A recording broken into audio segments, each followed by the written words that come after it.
கோவிலுக்கு பக்தர்கள் கிரிவல பாதையில் செல்ல வசதியாக லலிதா ஜுவல்லரி சார்பாக பேட்டரி பேருந்து இலவசமாக வழங்கப்பட்டது. பழனி முருகன் கோவிலில் கிரிவல பாதையில் பக்தர்களின் கார்கள், 4 சக்கர வாகனங்கள் அனுமதிக்கப்படுவதில்லை.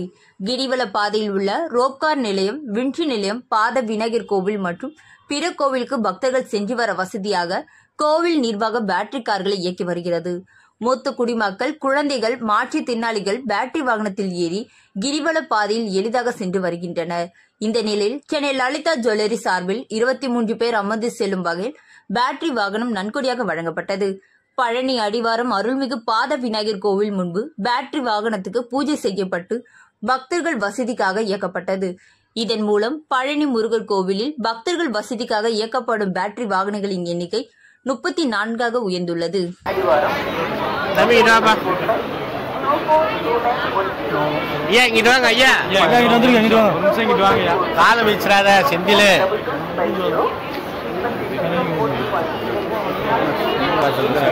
செக்யூரிட்டி இத வந்து சீனியர்ஸ் அவர் எங்க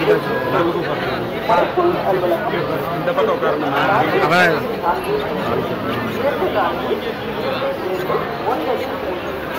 கொஞ்சம் இந்த பக்கம் அவங்க பின்னாடி வாங்கணுங்க.